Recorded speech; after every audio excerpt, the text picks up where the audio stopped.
रेड़ाखोल राजराजुड़ा अमल चली आसुची परंपरार पंचखंडा पूजा। यह पूजा रेड़ाखोल इष्ट देवता पंचखंडा और देवी अंधार बाउती को रीतिनीति अनुजाई पूजा पर रेड़ाखोल सहर मध्य एक विशाल शोभायात्रा बाहरती रेड़ाखोल आ विशाल शोभायात्रा बाहरी पहुंचती सहर केरांडी डैम ठारे पंचखंडा पीठा को सेठारे पहुंची देवादेवी को पूजा अर्चना करने पर पुणी फेरी आसती समस्ते। यापर ही रेड़ाखोल बासी खांती नुआ जहाँ की प्रत्येक वर्ष गणेश पूजा पर प्रथम रविवार यह परंपरा पूजा होता है। सारा पश्चिम ओडिशा रे नुआखाई गोटे दिन में पालन होता बेले किंतु रेड़ाखोल किछि अलग परंपरा रही। प्रथमे परंपरार पूजा नुआ मुंडा पूजा सरिबा परे तापर दिन रेड़ाखोल बासी खांते नवान्न और नुआ आ नुआ मुंडा पूजा को नहीं गाँठू सहर में देखा मिली उत्साहर महल। यह जमुची नाच गीतर आसर आमर रेढ़ाखोल परंपरा अच्छी जेहेतु आमर गड़जात अमल रो चली राजांकर जो राजा शासन थिला से समय प्रभु इष्टदेव पंचखंडा ठारे आम प्रथम पूजा हुए नुआ मुंडा पूजा आम कहू से पूजा है पर आम रेढ़ाखोलवासी आम नवान्न नुआ खाऊ से परंपरा आज जाइए। आज प्रति वर्ष जो भली भाव हुए ये भाव टी त्रुटि रही। आगामी दिन रेढ़ाखोलवासी को आम आह्वान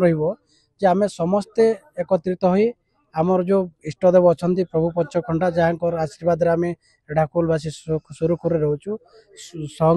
समस्त को अनुरोध रहिबो समस्ते आसतु भागीदारी हंतु आम प्रभु पंचखंडा पूजा केमती हम आम जमती नवान्न खाऊले सुरुखुरे नवान्न खाइबा एति मोर रेढ़ाखोलवासी को अनुरोध। आमर रेढ़ाखोल राजा राजड़ी अमल रु आमर आराध्य देव हेले पंचखंडा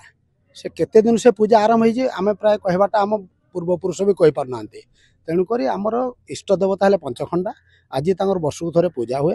आमर भाद्रव प्रथम अमावस्या पर राजा राजड़ी अमल रु पूजाटा करा जाए सब सुद मैंने आसिक सब नुआ धान लुबरी आनिक सब दियंती रजा अमल समस्त डाक राजपुरोहित सहित समस्ते नुआ खाती रजा हारे खाई सारे समस्ते खाती।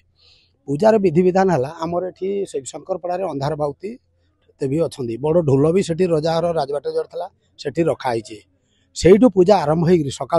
धूप दीप जहाँ पूजा पाठ कर आमर पंचखंडा मंदिर को आसती ये मंदिर पूजा सैला पुणी से बड़ ढोल आ से अंधार बाउती ठाकुराणी आमर पंचखंडा मेढ़ सब जीव पीढ़ को जाकि आमर ये LIC कॉलोनी केरांडी जोर पाखे पीढ़ अच्छी से पूजा पाठ हम ठाकुर को सब आराधना कर रेढ़ाखोल मंगल कामना करेंगे समस्त भल बंधर लगी सब ठाकुर पाखे गुहारी करेंगे। आज रेढ़ाखोल सब शुभ जिनस आरंभ हम। ये राजा राजुड़ी समय कथा रेढ़ाखोल गोटे गड़जात अंचल ये प्रथम ही गड़जात चली राजा अधीन जेहेतु थिला तेणु राजा हिसाब से आम पंचखंडा पूजा प्रथम बा नुआमुंडा पूजा हुए तापर आमर इठिकार माँ दक्षिण काली आमर चारमाल पूजा हुए कुबेल तापर स्वानी माँ पूजा हुए तापर पटखंडा पाटखंडार पूजा हुए भरतापुर पाखे एमती पूजा गोटे आगुरी राजा टाइम चली आसी से ही परंपरा को नहीं आम रेढ़ाखोलवासी ये पूजा करूँ एवं पूजा पर आम रेढ़ाखोलवासी नुआ खाऊ। रेढ़ाखोल रश्मि रंजन खड़ीरत्न रिपोर्ट समय।